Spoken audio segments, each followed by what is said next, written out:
Your brand may be staying on top of current trends, but are you agile enough to stay relevant, resilient, and successful as customers, competition, and the world continues to change at a breakneck pace?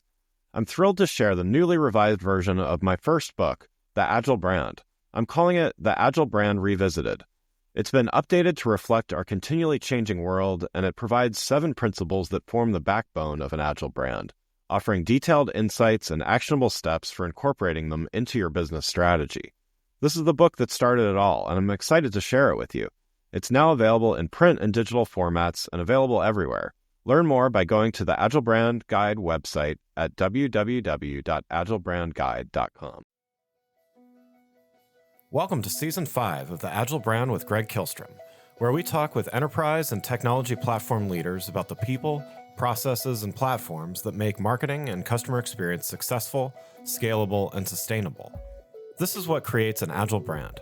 I'm your host, Greg Kihlstrom, advisor and consultant for Fortune 1000 marketing and CX leaders and teams as principal and chief strategist at GK5A, and best-selling author, keynote speaker, entrepreneur, and agile certified coach. The Agile Brand podcast is brought to you by TEKsystems, an industry leader in full-stack technology services, talent services, and real-world application. For more information, go to TEKsystems.com. To sign up for the Agile Brand newsletter and get the latest insights and articles on marketing technology and CX, or to purchase a copy of my latest book, House of the Customer, go to gregkihlstrom.com. You can also find all my books on Amazon and other retailers. And now on to the show. I'm excited to introduce part 1 of a special series about how organizations can streamline business processes, increase workflow efficiency, and mitigate risk with hyperautomation. This series is brought to you by TEKsystems, a global provider of business and technology solutions. To help me discuss this topic, I'd like to welcome Jon Barton, a director at TEKsystems. Jon, why don't we get started with you telling a little bit about your background and what you do at TEKsystems? Sure. Yeah. So my background, I've been with TEKsystems for coming up on a decade now, specialized in the applications innovation space. My primary focus is helping our sales teams understand a little bit more about what's going on in the industry, what our customers are doing with software in their environments to help them automate, modernize their applications, and really kind of transform and become more agile to be more responsive to the marketplace and to their customers. Great. Well, yeah, let's dive in here and get started. So we're in an economic climate where every company is looking for ways to improve efficiency and productivity throughout the enterprise. What's the role that automation can play here? Automation plays a huge role in trying to drive efficiency and productivity. Many organizations lean on automation to streamline processes, to decrease the manual workload needed from analysts and lower level workers by implementing software that's able to do significantly more work in a fraction of the time, and being able to scale that kind of both vertically and horizontally to take on more workloads and really just kind of drive efficiency, kind of tightening things up with a shift left mindset, introducing automation into a lot of their processes, especially in the software development space, helping them get more done more effectively and faster. Yeah. So for these organizations that are looking to increase the role that automation can play, you touched on this a little bit, but what are some of the business benefits that adopting an automation strategy can provide? Yeah, that's a good question. I think one of the biggest business benefits is when you invest in an automation strategy, something that you can implement on your own, a automation framework that's able to take on the unique and kind of domain-specific challenges of your organization. What it enables for you is you're able to then maintain that automation framework and leverage that framework to do tasks that used to take multiple people, dozens of people or teams of people to get done before. One example I like to think about is there's a software company here in San Diego who used to have seasonal hiring for a couple of big peak periods through the year, a big retailer here. And for those peak periods, they would have to hire literally hundreds of testers to come in and do work for them at great expense. I mean, the time needed to be able to hire all those people, the training period for all those people, and then the sheer cost of labor for all those people. Yeah. Fast forward to post their automation framework, they were able to have a year-round automation framework that allowed them to just get better code hygiene, better test coverage with a enduring team of just a few testers or software engineers and tests rather, instead of needing to hire literally hundreds of people. Yeah. So definitely a lot of benefits there, and I'm sure there's a lot of organizations that are, a lot of the companies I talk with, they're in the process of automating more things, and certainly there's others that are going down that path as well. But what should some of those organizations be aware of as far as, what are some of the pitfalls or maybe areas where organizations get stuck when they're trying to automate? Yeah, a real common one is believing that a tool, some sort of commercial off-the-shelf product, is going to be able to do it all for you. Yeah. Now, that's not to say that some tooling is very effective for what you need it to do, but for the most part, if you're building custom solutions, if you're building custom software in your organization, at some point, the off-the-shelf solution is not going to be robust enough to handle everything you need it to do for you. So this is a common kind of growing pain I've seen over and over again at a lot of companies, believing that they're going to be able to purchase a solution and just kind of use almost record and playback features and things like that to get their test automated. It just doesn't work out in the long run. There's too many edge and corner cases in custom solutions that those tools just never account for. Yeah. That's a big one. Another one is thinking that, we can just have a couple of software engineers own this for us. The gap there is you really need somebody with a quality mindset. If it's test automation specifically, or if it's DevOps, you need somebody with kind of that knowledge of the underlying systems and network architecture and principles to really be effective in that space. A quote I heard once that I really like that kind of speaks to this is, you never want to hire anybody to automate something they couldn't do manually. And that's a big gap that a lot of companies learn about the hard way. Even though they're putting very talented software engineers on the problem just has too many nuances, too many gotchas for somebody who's not an expert in that field, whether that's QA or DevOps or something similar, to really be effective in the way that somebody with that background can be. Yeah. And follow up to that, it sounds to me like a couple of things there. I mean, one is there's rarely a software product just off the shelf that solves the nuances of a complex enterprise. And I know TEKsystems works with a lot of the Fortune 500 and things like that. So certainly a lot of nuances. It also sounds like it's the classic people process platform thing where, platform can solve a lot, but it can't solve everything. Would you say that's true? Yeah, that's a pretty good way to sum it up. Before we continue, let's take a quick break. If you're like many marketing leaders today, you're inundated with a need to improve the customer experience across an increasing number of channels and touch points, all while ensuring your team is performing well, innovating, and continuously improving. So how do you find the time to determine what's next for you, your team, your brand, and your customers? My company, GK5A, can help.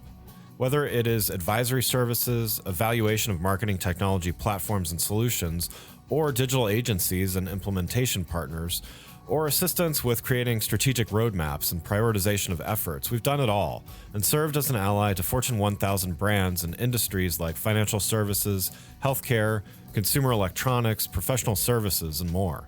You can learn more about these services and contact us at www.gk5a. That's www.gk5a.com. Now let's get back to the show. So anyone who's following automation and a lot of the trends in the space here has probably heard of the term hyperautomation here. But for those a little bit less familiar, how would you define hyperautomation, and what is its significance in today's business landscape? Hyperautomation, put as simply as I can put it, is the automation of automation. That's really kind of the most common phrasing I hear from customers that I work with up and down the West Coast and across the plains and Midwest, is we're automating our automation. And the value there is, once you have an effective framework, kind of abstracting that or taking a step back from that to be able to automate how that operates, the efficiencies gained, the productivity gained are off the charts. The significance is that, for companies that are effectively harnessing this strategy, they can get so far so fast that it genuinely changes the roles of their people and frees them up to work on significantly more strategic work. There's a story of a company here in San Diego that I worked with for quite a few years, who, when they first endeavored to start automating their tests for a very public-facing software product, the team that was first brought on to start working on it was tasked with trying to automate a few thousand pages of this application in their first year on the job. And by leveraging hyperautomation, building an effective framework first that could automate each and every page with a page object model framework, and then automating how that automation framework was actually used, they got to a place where, instead of automating a few thousand pages in their first year, they automated 50,000 pages of this application in their first year. Wow. Because they were able to start taking the efficiencies of the first framework and expanding on them, kind of taking them to the next level almost exponentially by automating that first framework. So really, really powerful gains in efficiency. That company went from needing to hire, I believe it was 600 manual testers every season that they had a go live, to being able to run that team pretty effectively with just about a dozen people on it at first, and then that expanded into being able to get unbelievable test coverage with very specific coverage of all the edge and corner cases and things like that. So really powerful story there. So I know we've been talking about automation, but you've also mentioned DevOps and how it plays a role in all of this. Can you tell me a little bit more about how DevOps fits into this ecosystem? Absolutely. So automation of test was really kind of a lot of companies' first foray into automation and then hyperautomation. And DevOps plays a significant role in that by really being kind of the foundation or the pipeline by which those softwares that they are creating to test get deployed and go live. Once the companies started seeing success with test automation, just kind of natural ability or natural curiosity of what else could we automate kind of led them to, well, what about our deployment strategy and really our kind of DevOps platform? And so DevOps fits into this both as an enabler and as a target of these hyperautomation strategies. So one of the things that we see, again, very similar to the test automation world, is in the DevOps automation world, there was a period of time where there was a lot of emphasis on tooling. being able to go buy certain products right off the shelf and implementing into the environment, and then going a layer deeper, starting to orchestrate and connect those tools, and then going a layer deeper, getting to a point where the number of human interventions to get software from the beginning of the pipeline to the end of the pipeline was as close to zero as possible, very minimal, one click or one button deployment. And what ended up happening is as they got closer and closer to that, kind of one button or one click deployment scenario, there ended up being kind of let's go back to the top and an iteration on that strategy to then go find a way to rip out those tools that they bought at the beginning and replace them with homegrown or hand-rolled software from inside the environment. So we see that life cycle or that kind of evolution happen on a much faster timeline and time scale than what we typically saw test automation get adopted by companies, because there were so many lessons learned from the test automation endeavors that they then applied and made their DevOps automation so much more robust, so much faster. Yeah. So you've talked through and given some great advice and insights on automation and DevOps already, but I wonder, what are some tips or best practices you have for organizations to consider when they're considering adopting and scaling automation tools? I think the things to consider is, treat it like you would treat any other software project. Evaluate what are the things that it makes sense to focus on first. Tackle the things, the low-hanging fruit first. Tackle the things that are going to be static. Tackle the things that make sense to automate because they're not going to change a lot. One of the pitfalls of some companies is they want to try to automate everything right away.